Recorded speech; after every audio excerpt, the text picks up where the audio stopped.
Hey everybody, this is Perch, and I hope everybody's having a great day here and doing whatever it is that you do to make you not crazy. That's the important thing these days, right?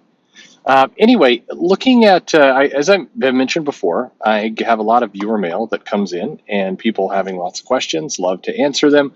Always a lot of good topics there. Makes my job very easy when somebody's just giving me some topics to ultimately talk about. And you know, so this mail is about continuity. So I, this is an interesting one because I think there's a sliding answer depending on kind of who you're talking to, what the topic is, and this is one of the tough parts about comics because how much do things matter tends to be pretty variable depending on kind of your point of view and in some cases the characters in any given day. Well, let's get to this mail. It says, "Hey Perch, what's the problem if a creative team defies continuity?" Let's take the example of Daredevil, because I think Frank Miller's Daredevil is the best comic run ever. It is a really solid run. It's amazing to me how many people haven't read that. And this is an area where, if you're Marvel or DC or Image or whoever you happen to be, if you like strike gold, there's a creative team that comes on and they do something really amazing. And it's kind of recognized all over. It's just a great comic, very engaging, everything else.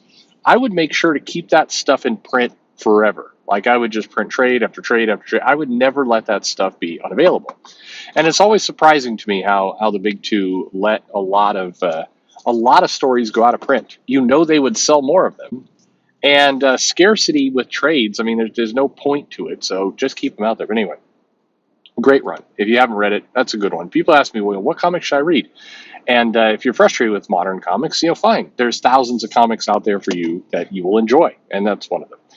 If a writer, back to the mail, if a writer and artist come along and they want to do things that defy continuity as established by Frank Miller, but I think this is the key word, but still produce a story that is faithful to Daredevil's character and respects Daredevil's story, broadly speaking, what's the problem if they change aspects of the character and story previously established by Miller? Isn't the priority to do something good, even if it is not specifically faithful to the continuity? Thank you for the answer you may provide to my question. Well, first off, I agree with you. I don't think, but this is where it gets dodgy. I don't think you should be bound and a prisoner of continuity. However, and the problem is a good story is very subjective. This is probably hard for a lot of people to believe, but most of the creative teams, if not all of them, on comics today, writing comics, making stories, everything else, most of them believe they are telling amazing stories. I'm sure there's a few out there that are phoning it in, and they don't, they're bright enough not to say I'm phoning it in, like some editors at times too. I'm always blown away, and I said this on a recent live stream that I was on with Wes, and so does something of you know the I don't get the behavior of editors who will publicly just admit I didn't read a lot of comics, I don't even like the character, I have no idea what's going on here, and I don't care. I'm like, they'll just say this stuff out loud. I'm amazed. Any kind of job, if you walked into it, yeah, you get a job at, I don't know, Merck, pharmaceutical, and you're like going there like, I don't know anything about medicines, but hey, let's do this thing. I mean, I don't know. That'd be a weird. That'd be weird. Anyway, um, I think that the challenge is you have people out there thinking they're telling good stories. So to them, if you said, hey, we'll let you break continuity, but it's got to be a good story. It's got to be, and I think you hit upon maybe the best ways to assess it. You have to be faithful to the character and respect the history. The challenge is a lot of breaking continuity tends to sometimes respect the character, sometimes not, but in many cases want to rewrite or defy the history. And this is one of those, you thought you knew the history of Daredevil, but what you didn't know was he was never blind the whole time. It was all just a big con. That's the kind of stuff where it's like, wow, that would be nobody would see that coming. That would be, could you imagine the headlines? Daredevil's been faking it this whole time, not actually blind. Or you could go for something a little bit more psychological. Like he's not actually blind, but he had a mental block because, and this is a big reveal, his dad actually used to beat him.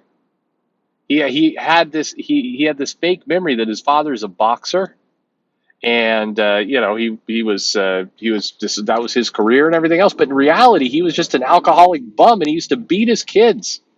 And to protect him from the trauma, Daredevil, Matt Murdock, imagined him as a boxer when really he was just a guy who worked at the toothpaste factory and come home and beat his children. And then the denial got so big that he mentally blinded himself. But in reality, he's been fine the whole time. And the chemicals are just a bonus. I don't know, like radioactive spider chemicals. It's all good. That's an example of something that, and then just kind of rewriting all kinds of things. That's an example of certainly a bold new take. It would absolutely get people talking. I'm a little terrified that there's some writer right now sitting there with like a little pen and paper, like, holy shit, this is a genius idea. I've got to get get Tom Brevoort on the phone right now. The challenge is that that wouldn't respect the history of the character.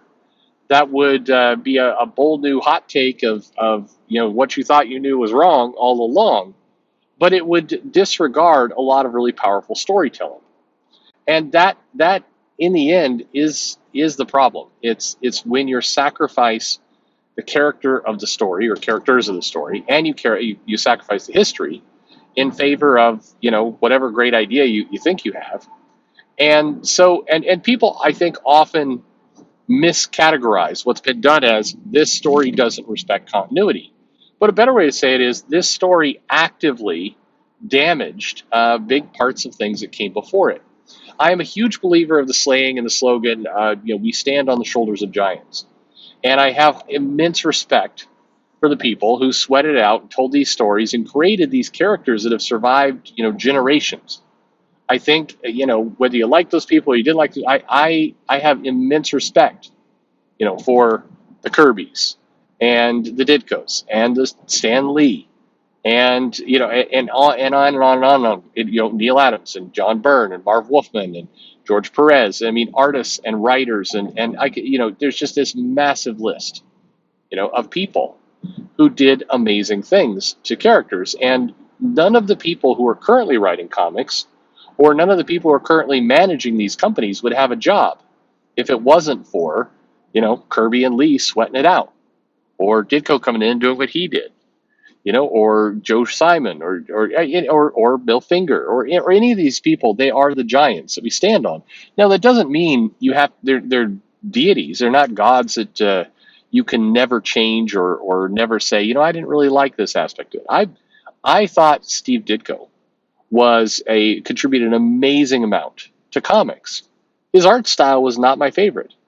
I don't hate it. I mean, I think he had a very distinctive style, and I love him for that. But I mean, if you're asking me, Kirby or Simonson or Byrne or Ditko, I mean, Ditko's at the bottom of that list. That doesn't make him bad at all. I'm glad I'm glad he contributed what he contributed. I wish he was still here. He was an immense creative talent. But respecting somebody, I respect Steve Ditko. That doesn't mean I think that every piece of his work was perfect. Far from it. There were things that John Byrne, you've probably heard me say before. John Byrne, I thought was an immense talent. He did absolutely incredible work. Definitely, I like some of his work better than others. When he changed his art style a little bit for his Namor series, I wasn't as fond of it as other things he'd done. I thought his Fantastic Four work was really, really brilliant. I like the current rougher work that he's doing with his X-Men, homegrown series that he does on his website. I can say I don't like 100% of the things he did and still say I have huge respect for the man. Same thing with Mark Grunwald. Mark Grunwald did, not every story that Grunwald wrote is, a classic. There's some stories in there. Frankly, there's some storylines in there. There's stinkers. But I respect that guy to no end. I think he's somebody who just on a personal level, one of the kindest, nicest, greatest people you'll ever meet. always willing to kind of give advice and help out people, and was unafraid of, helping somebody up in the business where a lot of people, jealously protect their position. Grunwald was more than willing to, lift somebody up, even if it meant he went down. And he wrote amazing stories. Not a single bad word I could say about the man. And I have huge respect for him. I think that when you take a comic book and you propose a cheap stunt that makes maybe you look good, or maybe you look, clever and edgy, but it basically wipes out hard work that the giants on whose shoulders you stand on did.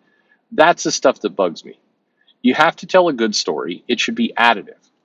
I think it's a hard line, it's a very fuzzy line, and it's certainly subjective. But I think there's a big difference between additive and subtractive when it comes to comics. And I think on a regular basis, people mess those up. They put out something, and in the interest of kind of a cheap pop, a cheap thrill, they will actively, wreck something that came before. So I think if you're telling a good story, if you're respecting the character, now adding a new dimension to the character, absolutely. Look at Storm. And Storm, under the hands of Chris Claremont alone, but other writers that followed her, Storm underwent massive personality changes as a character. I think that's great. I don't think she should be the exact same kind of more timid mutant that Chris Claremont first introduced. I think that the growth of that character under him and other writers was tremendous.